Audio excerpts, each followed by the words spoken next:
questions-réponses à la fin pour qu'on puisse reprendre toutes les questions. Alors, je vois qu'il y a quelques personnes qui nous ont déjà rejoints. Elsa, tout simplement, je te propose de commencer par la petite présentation habituelle. Qui est-elle? Qui es-tu? Donc voilà, en 3, 4, 5 minutes, tu peux nous raconter un petit peu ton parcours académique, professionnel, tes passions, un petit peu pour réussir à mieux te connaître. Oui, donc bonsoir à toutes et à tous que je ne vois pas derrière l'écran. Merci Lionel pour l'initiative et pour l'invitation. Donc je m'appelle Elsa, je suis strasbourgeoise de naissance. J'ai fait toute ma scolarité à Strasbourg. Que ce soit à l'école, que ce soit au collège, que ce soit à la faculté. J'ai fait la faculté de droit. À l'époque, c'était la faculté Robert Schuman avant d'être l'université de Strasbourg. J'ai eu deux périodes où je suis partie dans le cadre de mes études à l'étranger. Je suis partie d'abord en Allemagne, pas très loin à Stuttgart, dans un cabinet d'avocats et d'affaires franco-allemand. Et après, je suis partie à un moment au Québec. C'est des expériences qui ont été à la fois très enrichissantes de mon point de vue par rapport à mon parcours professionnel, mais aussi, et on y reviendra peut-être, dans mon parcours politique. Et j'ai fait l'école en fait d'avocat, l'école régionale d'avocats de l'Est, donc les RAGE, qui est à Strasbourg. Donc j'ai fait l'école ici, donc je suis avocate également au barreau de Strasbourg depuis 2015. Voilà, et puis je suis, comme dit, je suis originaire de Strasbourg. Alors mes passions, j'avoue que là pour l'instant, depuis longtemps, c'est évidemment la politique. Je suis tombée dans la marmite, si on peut dire ça comme ça, très jeune, puisque je suis notamment j'ai adhéré à l'UMP quand j'avais, je crois, 16 ou 17 ans. Donc, c'était au moment du CPE. On y reviendra peut-être. Et puis, ma passion, enfin, le fait de pouvoir échanger avec les personnes, de pouvoir mener des projets. Et c'est vrai que de fil en aiguille, de discussion en discussion, c'est ce qui m'anime parce que c'est finalement toute la richesse, je trouve, de notre société. C'est de pouvoir mener des projets ensemble et c'est de pouvoir finalement évoluer les uns avec les autres, de pouvoir se soutenir et c'est toujours ce qui m'anime dans mon engagement au quotidien et d'ailleurs aussi dans le métier que j'ai choisi. Alors merci Elsa pour les personnes là, qui nous ont rejoints. Et n'hésitez pas évidemment à lui poser vos questions à n'importe quel moment du live. On reviendra dessus. À la fin, on aura une phase de questions-réponses. Alors tu en as parlé. Donc tu parlais effectivement de tes premiers engagements quand tu étais encore jeune. On va revenir dessus. Est-ce que tu peux rentrer un petit peu plus dans le détail? Qu'est-ce qui t'a donné envie de t'engager? Quelles ont été les premières choses que tu as pu faire? Et après, évidemment, pour celles et ceux qui aimeraient aussi peut-être s'engager, est-ce que tu aurais des conseils à donner quand on est jeune et qu'on veut un petit peu faire ce que tu as fait? Alors, ce qui m'a donné clairement l'envie de m'engager en politique, ça a été en fait de participer à un conseil des jeunes. À l'époque, c'était le conseil des jeunes de la ville de Strasbourg, où finalement j'avais envie de mener un projet. À l'époque, c'était le salon de l'étudiant, enfin de l'adolescent plutôt. Je me souviens qui m'avait motivée à candidater. Et c'est vrai que le fait en fait de porter une dynamique de groupe, ça m'a toujours plu. Et à l'époque, on voulait avec notre groupe à la ville de Strasbourg monter, je me souviens, et on l'avait fait d'ailleurs, un stand de sensibilisation sur le développement durable. Donc c'est comme ça que de fil en aiguille, finalement, je suis arrivée en politique, sachant que ni ma mère ni mon père étaient engagés et que souvent on me pose la question, mais qu'est-ce qui t'a donné envie? Est-ce que c'est parce que tes parents étaient en politique? Et ça a été vraiment l'élément qui m'a boosté. Et là où j'ai pris vraiment conscience de l'importance pour moi de militer au sein d'un parti, parce qu'il faut aussi avoir à un moment en fait cette prise de conscience. C'est pas tout que de vouloir mener des projets. J'avais vraiment envie de poursuivre mon engagement au sein d'un parti. C'est au moment en fait du CPE, des blocages étudiants, où là, je me suis dit, là, je veux vraiment pouvoir agir et pouvoir vraiment porter les idées que j'avais. Et du coup, en fait, à l'époque, je ne savais pas forcément dans quel parti je souhaitais m'engager. Et j'ai souvenir, en fait, j'avais fait le tour, notamment de plusieurs partis pour bien comprendre aussi la différence. Je devais avoir 17-18 ans et finalement, en fait, c'est très naturellement que je me suis tournée à l'époque vers l'UMP pour porter effectivement les valeurs qui me tenaient à cœur et à l'époque aussi l'idée de porter la voix des étudiants puisque j'étais aussi engagée au sein de l'université de Strasbourg, enfin à l'époque Robert Schuman. Ok, super. Et donc, juste pour celles et ceux qui aimeraient peut-être suivre un petit peu tes traces, est-ce que tu aurais des conseils à donner quand on débute justement son engagement politique? Par exemple, tu disais que ben, au début, évidemment, tu savais pas forcément vers quel parti te tourner. Est-ce que tu as eu des réflexions, tu as analysé, je sais pas, les différents programmes, etc. Est-ce que tu aurais un conseil à donner pour ceux qui justement aussi se posent des questions sur ben, j'ai envie de m'engager, mais je sais pas où?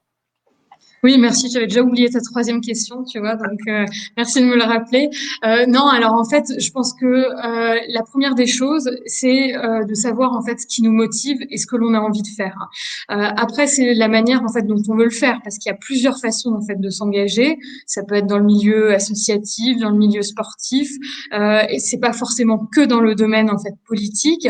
Mais c'est vrai que pour m'engager, enfin, j'avais ce souhait de m'engager en fait au niveau des étudiants, de m'engager au niveau de Strasbourg. Et donc, pour moi, c'était une traduction en fait assez logique de cet engagement.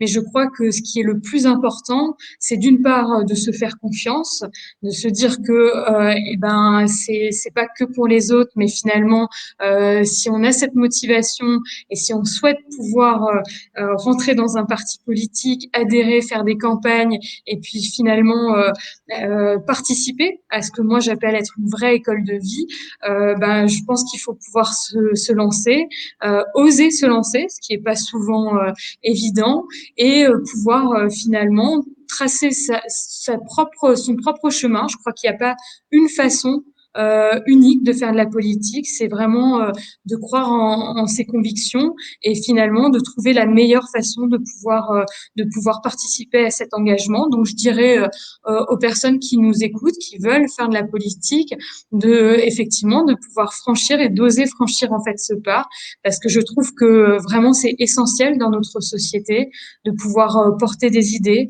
porter des convictions et puis porter des projets, toujours dans le respect des uns et des autres. On peut ne pas être d'accord, mais ce qui est important, c'est aussi de faire avancer la société ensemble. En tout cas, c'est des points qui sont importants pour moi. Merci de ton retour. Alors, on va continuer justement avec ta carrière politique. Donc, ben, tu nous as parlé un petit peu de ton début d'engagement. Mais évidemment, tu as eu l'occasion, alors je parle de carrière, hein, mais tu as été forcément élu.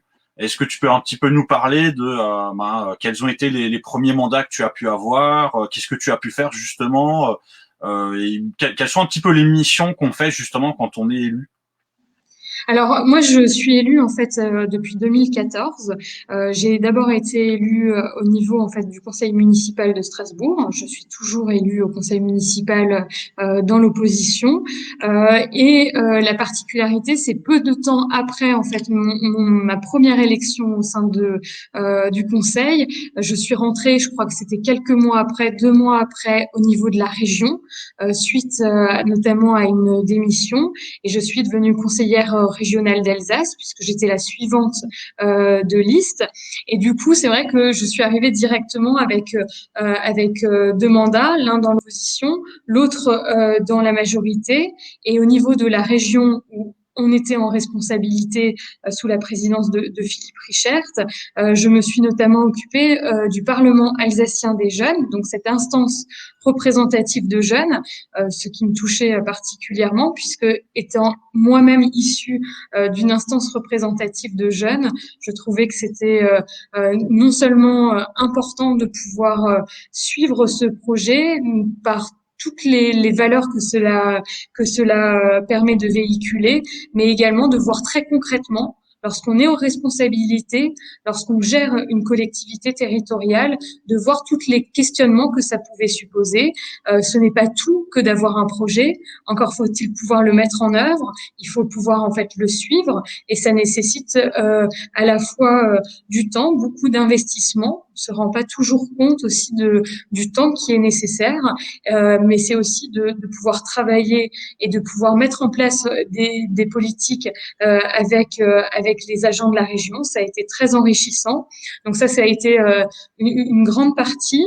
Et puis après, vice-présidente de la région Grand Est en charge de la jeunesse et de l'orientation, donc toujours sur des questions qui m'animent, avec une politique régionale que l'on a déclinée sous 4 axes, notamment sur la question de l'entrepreneuriat des jeunes, car c'était aussi par ce biais que pour moi il était important de mettre en exergue des valeurs qui me sont chères, notamment la question de la liberté d'entreprendre, et de pouvoir finalement avoir toutes les clés en main, toutes les cartes en main en fait de sa réussite.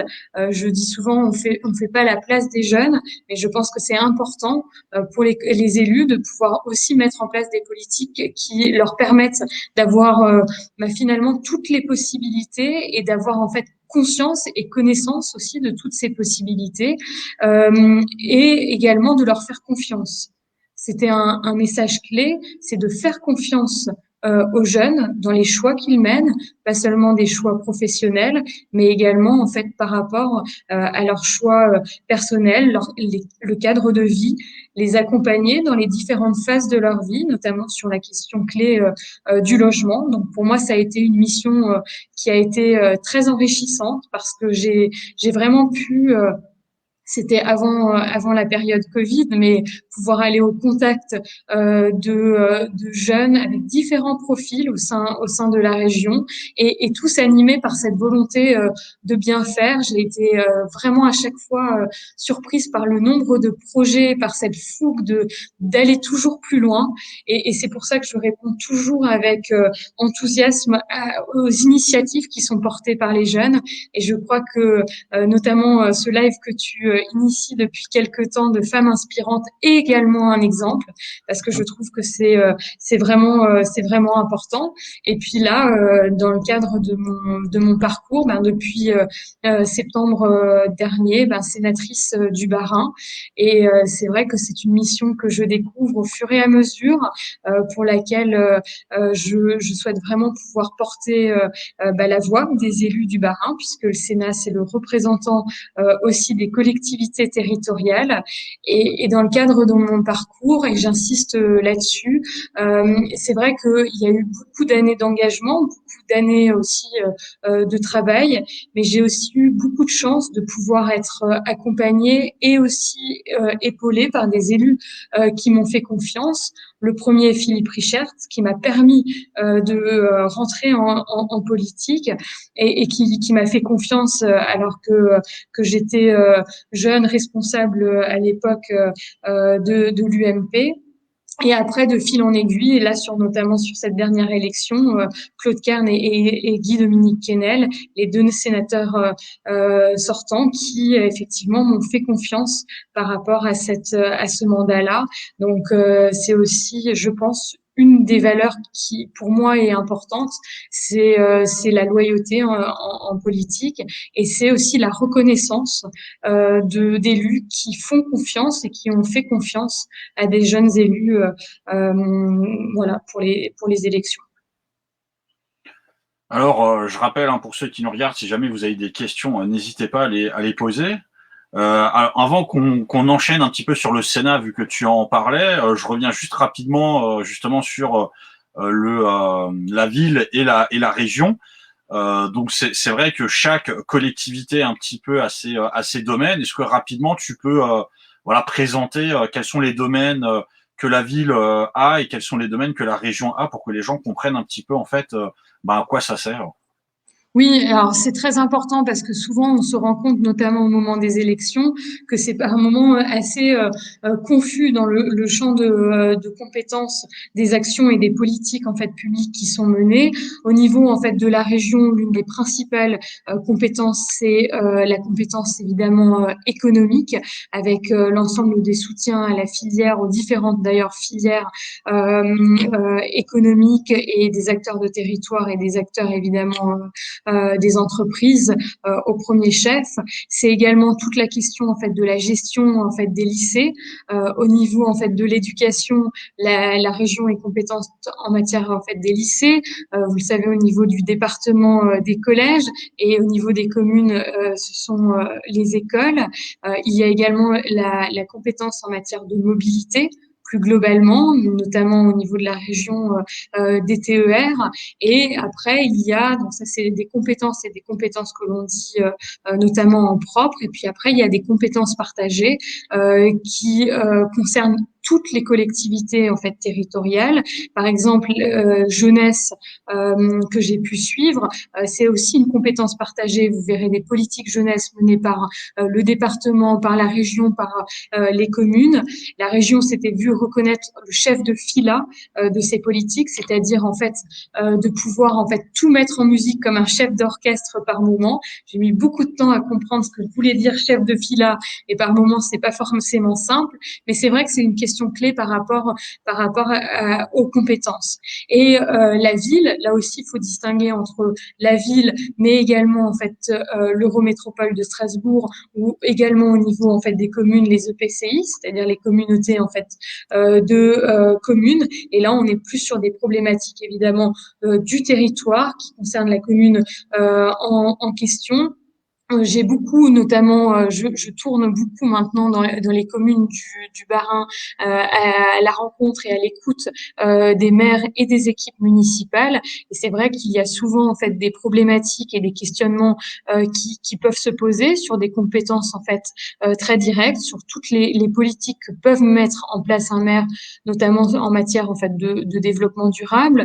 C'est évidemment tout l'aide qui peut être aussi apportée au niveau en fait des commerçants. On a plus de problématiques aussi sur la question de la sécurité, la question en fait de la propreté, la question en fait du périscolaire, la question évidemment, comme je le disais tout à l'heure, en fait des écoles. Ça peut être aussi les questions d'éclairage public.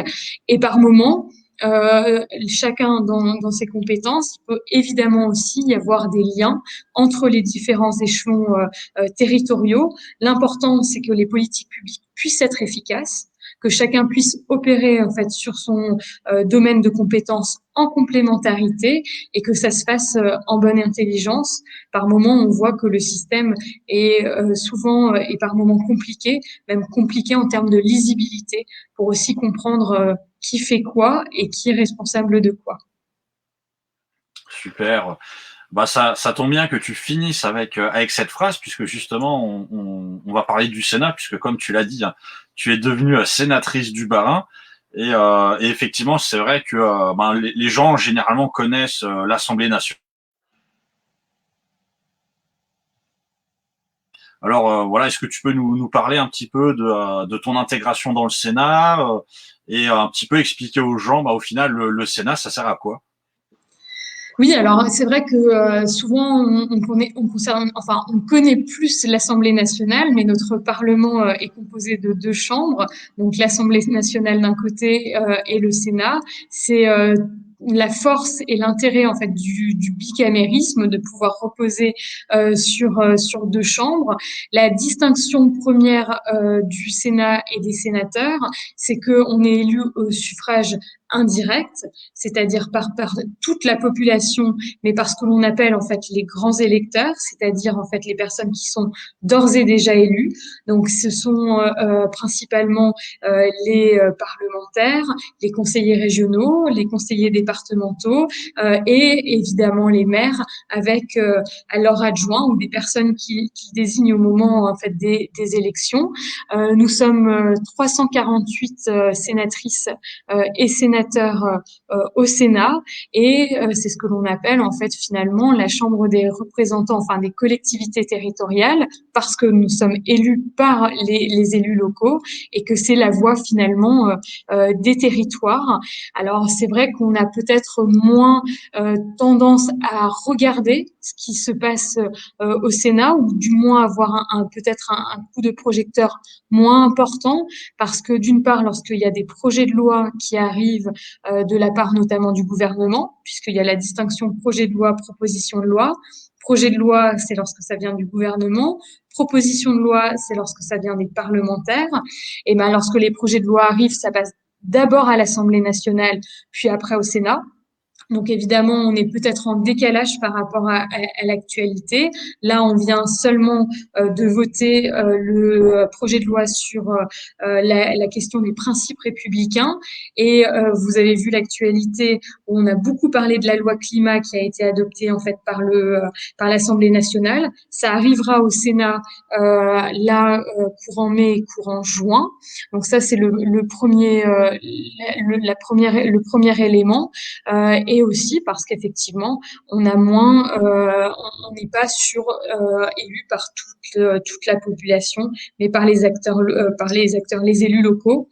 Mais on a exactement les mêmes missions finalement que les députés, à savoir contrôler l'action du gouvernement, évidemment participer à la loi, c'est-à-dire soit l'initier, soit l'amender, c'est-à-dire modifier des dispositions réglementaires ou des dispositions législatives et puis évidemment pouvoir participer à tout ce qui est action de contrôle.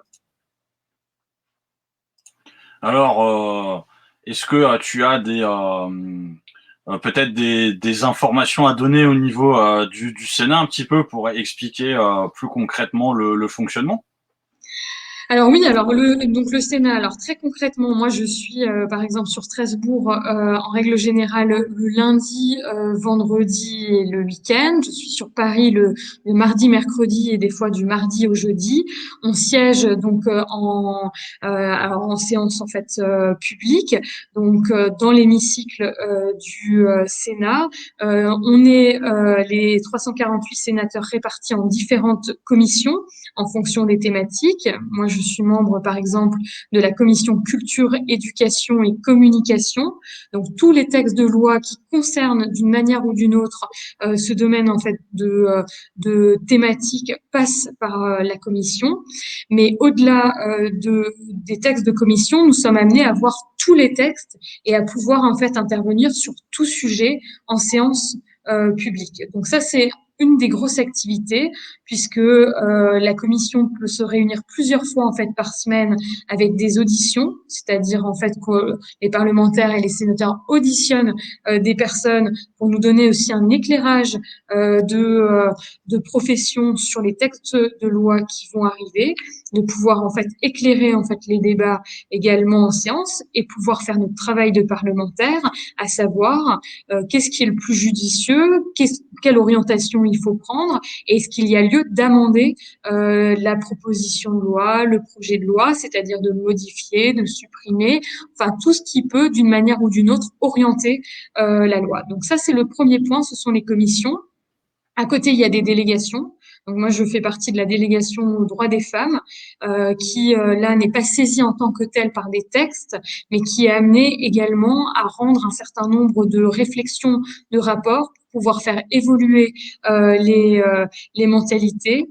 On sait que beaucoup de choses, en parlant du droit des femmes, qui est un sujet qui me tient particulièrement à cœur, a été fait, mais il reste encore beaucoup de choses pour pouvoir faire évoluer justement les mentalités. Et c'est une délégation avec toutes tendances confondues qui se saisit de sujets. Ça a été la question des violences conjugales, ça a été la question d'une préoccupation en fait des femmes en situation, enfin en milieu rural pour savoir s'il y avait des problématiques plus spécifiques.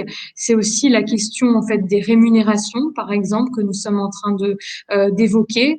Tout ça est destiné finalement à pouvoir faire des points d'étape et d'amélioration en vue d'élaborer un projet de loi, une proposition de loi en l'occurrence, et de pouvoir faire évoluer les choses. Et après, la deuxième délégation à laquelle je fais partie, c'est la délégation aux affaires européennes.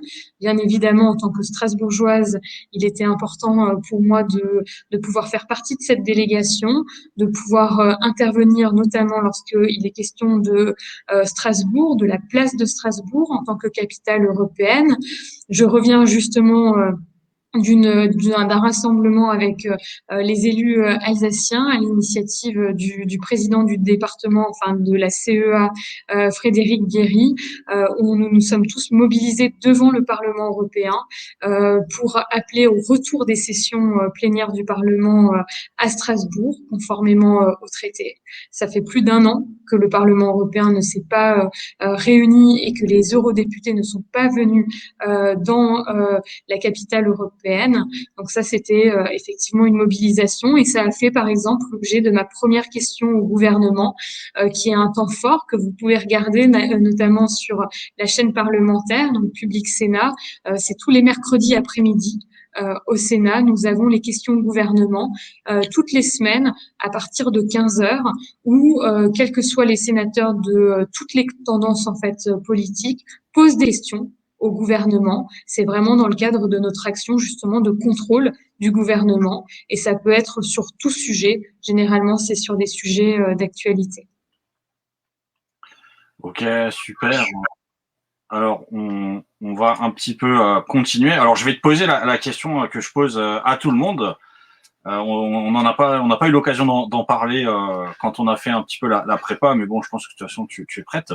Et pendant le confinement, donc c'est vrai que c'est une question que je pose toujours aux invités, hein, puisque c'est toujours un petit peu en cours. Donc ça fait un peu plus d'un an que ça a commencé. Donc là, c'est comment est-ce que toi tu as vécu justement cette période, enfin le premier, le deuxième, le troisième de confinement, en plus en étant quand même dans sénatrice et dans la politique. Donc le fait quand même aussi de prendre des décisions. Est-ce que personnellement déjà tu l'as vécu, ça t'a affecté et professionnellement, comment est-ce que tu le vis aussi? Alors, c'est vrai que, alors bon, je distinguerai enfin les trois confinements parce que ma situation également a évolué, que le confinement, enfin, n'avait pas la même forme. Lors du premier confinement, j'étais pas encore sénatrice. J'avoue que j'ai été particulièrement marquée par les bruits et c'est ce que je retiens en fait de cette période, des hélicoptères qui passaient quotidiennement sur Strasbourg. Et le fait que finalement, c'était en fait une période où je pense qu'on a tous été enfin particulièrement par moments totalement scotché de cette période et de ce qui en fait nous arrivait presque en fait du jour au lendemain. Donc c'est vrai que je pense qu'on a été très nombreux à être dans un moment, même des périodes assez anxiogènes, d'être chez nous et de pas savoir, parce qu'à l'époque on savait même pas quand on faisait les courses, enfin qu'est-ce qu'il fallait faire, pas faire. Donc ça a été un point qui a été particulièrement compliqué. Moi j'avoue que effectivement le fait d'être à l'intérieur pendant en fait 2 mois dans mon appartement à Strasbourg, je me souviendrai, je crois toujours, la première fois où j'ai revu un arbre et où j'ai pu effectivement sortir. J'avoue que je suis pas sortie beaucoup, enfin même pour utiliser, je sais plus ce qu'on avait 1 heure ou on avait je sais plus même combien de temps, parce que pour moi c'était quand même, enfin je préférais rester à l'intérieur. Donc c'est vrai que ça a été à titre personnel. Quand bien même, voilà, j'ai vraiment vécu cette période de manière anxiogène comme beaucoup de personnes. Et c'est vrai que notre région a été particulièrement touchée, on le sait, et particulièrement concernée. Après, au niveau en fait de mon activité en tant que telle, en tant qu'avocate, c'est vrai que même le tribunal était fermé, si ce n'est en fait pour les affaires en fait urgentes. Et au niveau en fait de la région, on avait évidemment tout en visio, de telle manière évidemment à pouvoir poursuivre l'activité. Donc là, ça a été lors du premier confinement. Lors du deuxième et du troisième confinement, la situation était en fait différente, puisque en tant que parlementaire, l'activité continue bien évidemment, et notamment en fait les votes de la loi. Donc c'est avec un déplacement à Paris en fait toutes les semaines pour tenir séance et pouvoir être présente. Mais c'est vrai que l'on a notamment une personne sur deux lors en hémicycle, ce qui fait que on n'a pas notre voisin, et la plupart du temps, notamment les commissions, se font en présentiel et en visio, ce qui fait qu'on a cette possibilité de pouvoir être en visio. Mais aussi la particularité, c'est que finalement, avec les masques et avec la distance, c'est vrai que même après 5-6 mois au Sénat, je me rends compte qu'un certain nombre de collègues que je ne les connais pas forcément, ou du moins que certains, je ne les ai jamais vus d'ailleurs sans masque. Donc c'est une activité qui est évidemment toute particulière en raison évidemment de la situation sanitaire que l'on connaît. Ok, merci. Alors, on est déjà à presque 33 minutes de live. Je ne sais pas si tu as vu le temps passer. Non, non, mais j'attends les questions. Oui, alors, justement, on arrive un petit peu à la phase de questions-réponses. Alors, si jamais, évidemment, vous avez des questions à poser, hein, n'hésitez pas, on les prendra pendant qu'on a encore le temps. Alors, on n'a pas une question, mais on a Mona qui disait que, apparemment, elle te suit depuis longtemps et elle te souhaite bravo. Et on a Merci, par contre Mona. une question de Gilles qui te dit bonsoir madame, quelle proposition de loi souhaiteriez-vous porter devant le Parlement? Oui, merci beaucoup. Alors déjà, merci Mona pour les encouragements. Merci Gilles pour la question. Alors c'est vrai que je me suis posé la question en arrivant, pris en fait dans un flot en fait de co-signatures, de signatures en fait de textes, et de se dire s'il devait y avoir une proposition de loi, qu'est-ce que j'aimerais pouvoir en fait porter, sachant que une proposition de loi, je pense que ça met beaucoup de temps à être préparé et à pouvoir en fait y réfléchir. Moi, j'ai peut-être en fait deux sujets. C'est d'une part comment on peut faire évoluer encore plus loin dans notre pays la question en fait de l'égalité femmes-hommes, notamment sur la question en fait des rémunérations, qui me paraît être un sujet un peu un serpent de mer où on en parle souvent, mais finalement on voit aussi que la législation et que le changement doit passer par la législation. Ça, c'est le premier point. Peut-être le deuxième qui est presque dans la même veine, mais c'est vraiment de voir comment on peut accompagner encore mieux la parentalité, parce que je trouve que c'est un moment qui est important pour aussi les jeunes générations, de pouvoir accompagner l'homme et la femme dans ces temps de vie qui sont précieux. Il y a eu toute une étude qui a été menée sur, par exemple, les 1000 premiers jours de l'enfant, et je trouve que c'est en tout cas pour moi un temps de vie qui me paraît mériter aussi là une évolution quand on parle du congé paternité, mais au-delà de ça, le congé parental qui mérite aussi toute une réforme. Et puis après, la deuxième réflexion, c'est sur la question aussi un peu de la traçabilité des produits. Souvent, vous voyez en fait que ça a été produit en France, que Made in France, etc. Mais quand vous creusez, vous vous rendez compte qu'il n'y a qu'une partie finalement en fait du produit de l'échantillon qui est fait en France, et c'est de pouvoir assurer aussi cette traçabilité en fait tout le long, et de pouvoir encourager la production française et dans son intégralité. Donc ça, c'est deux points, mais parmi tant d'autres, parce qu'il y en aurait aussi beaucoup sur la question aussi des collectivités territoriales, bien évidemment, parce que je me rends compte à chaque fois à quel point notre société, notre démocratie est riche de ces élus locaux, des élus qui sont engagés quotidiennement pour pouvoir avancer et faire avancer les projets des communes. Et souvent, il n'y a pas souvent la reconnaissance, de par notamment la question d'un statut en fait de l'élu local, mais également aussi la protection des élus. On le voit et on l'a encore vu dans le Bas-Rhin, que des élus se sont menacés et agressés parce qu'élus. Et je trouve que c'est tout simplement une situation qui est intolérable. Voilà sur le vif quelques idées. Alors, Gilles, si tu es encore là, n'hésite pas à nous dire si si la réponse te satisfait, si tu as d'autres questions dessus. Moi, je rebondis justement sur la question de Gilles et ta réponse. Donc voilà, tu as des idées de propositions de loi. Juste rapidement, est-ce que tu peux expliquer un petit peu quel serait le chemin justement des propositions de loi pour que, on va dire, entre le moment où tu les présentes et le moment où elles seraient validées, voilà, c'est quoi le chemin exactement? Oui, c'est une très bonne question parce que souvent c'est complexe. D'une part, c'est déjà de partir d'un constat qu'il y a quelque chose qu'on veut faire évoluer et pour laquelle en fait la loi doit pouvoir changer. De là, il y a toute la partie en fait rédaction d'une proposition de loi qui est de faire en fait un constat, des motifs aussi, d'expliquer pourquoi la loi doit évoluer et après en fait de le traduire très concrètement sur des articles et sur une modification en fait des textes de loi. Et vous savez à quel point notre législation regorge de pléthore de textes. Donc c'est vrai que c'est de pouvoir travailler sur des articles. Alors une proposition de loi, et ça j'ai découvert en arrivant au Sénat, peut comprendre un article. Se dire à un moment, il y a un article et ça fait une proposition de loi. Il y a des propositions de loi qui, en fonction en fait du temps aussi, peuvent être beaucoup plus fournies et beaucoup plus complètes. Donc ça, c'est vraiment à l'auteur de la proposition de le faire. Lorsque la loi, le texte est prêt, il faut pouvoir en fait l'inscrire à l'ordre du jour, enfin déjà l'inscrire au bureau, pour que après réflexion de l'ensemble des groupes, il puisse être inscrit à l'ordre du jour pour éventuellement être débattu au niveau des commissions et être débattu en hémicycle.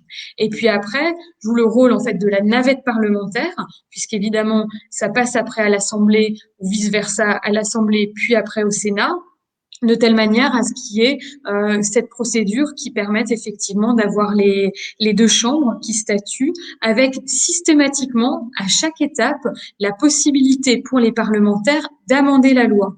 Si l'article premier, par exemple, dit quelque chose et qu'un parlementaire veut amender, supprimer, modifier un délai, enfin à peu près tout, il peut le faire. Chaque parlementaire a un pouvoir d'amendement. Il faut que pareil, on motive nos amendements. Donc c'est très intéressant et c'est tout le processus législatif qui prend aussi du temps à comprendre. Et voilà, c'est à peu près ça dans les grandes lignes, l'importance et ce cheminement avec cette navette parlementaire. Ok. Alors on a une question qui dit quelles sont les conditions pour devenir sénateur, sénatrice? Alors c'est une très bonne question parce que c'est une question les conditions ont évolué avec le temps. Généralement, il faut en fait pouvoir avoir été élu puisque quand vous êtes sénateur, vous représentez en fait les élus et les élus locaux. Donc c'est de pouvoir en fait avoir cette expérience en tout cas en tant qu'élu local.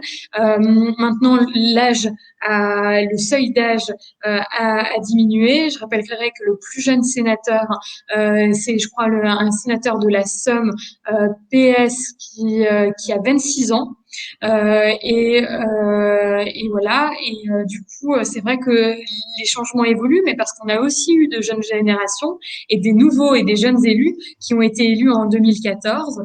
Et je trouve que c'est une très bonne chose pour la vie politique de notre pays de pouvoir avoir cette complémentarité entre l'expérience d'élus qui ont eu un certain nombre de parcours et de responsabilités, mais également des jeunes qui ont sans doute une autre vision, une autre manière aussi de faire de la politique et de pouvoir se compléter. Donc ça, c'est effectivement une des conditions qui est importante, c'est la condition en fait de l'âge qui a été abaissé. Super. Bah écoute, on est à plus de 40 minutes de live. On n'a pas d'autres questions. Donc je pense qu'on arrive un petit peu à la fin de notre live avec toi. Moi, en tout cas, je te remercie d'avoir participé avec nous et d'avoir partagé ton parcours et pouvoir expliquer aussi un petit peu comment fonctionnent certaines instances. Évidemment, la vidéo, elle sera disponible en replay, elle sera disponible sur YouTube. Donc, si vous avez des questions, vous pourrez continuer de poser vos questions. Elles seront visibles et Elsa pourra toujours revenir dessus si jamais. Et est-ce que tu as un petit mot de la fin pour nos spectateurs? Oui, n'hésitez pas, en tout cas si vous avez des questions. Je trouve que c'est important et bravo pour l'initiative, Lionel, de pouvoir aussi expliquer dans les différents champs qui sont les nôtres, et ben justement nos institutions. Le Sénat en fait partie, et c'est vrai que c'est important aussi d'insister sur l'importance du bicamérisme dans notre pays, le fait justement d'avoir deux chambres, d'avoir deux lectures au niveau en fait des textes, de pouvoir en fait travailler la loi, consolider, avoir aussi une autre vision. Au niveau du Sénat, la majorité de la droite et du centre, ce n'est pas un anti-pouvoir, c'est aussi un contre-pouvoir qui nous permet en fait de pouvoir insister et de pouvoir insister sur les valeurs qui sont les nôtres. Donc c'est aussi un élément important. Donc n'hésitez pas si vous avez des questions à disposition, notamment sur les réseaux sociaux. Ben, super. Bah écoute, je te remercie encore d'avoir participé avec nous. Et moi, Merci. je te dis à la prochaine pour ceux qui nous regardent. On aura sans doute dans 2 semaines un prochain live et on parlera du handicap cette fois. Voilà, donc pour celles et ceux qui s'intéressent ou qui ont envie de découvrir un petit peu tout ce qui touche au handicap, n'hésitez pas à nous suivre. Et moi, je vous souhaite un bon lundi. Il n'est pas encore 20h, donc vous avez encore le temps de prendre un apéro et d'aller manger, si jamais. Et on se retrouve la prochaine fois. Ciao!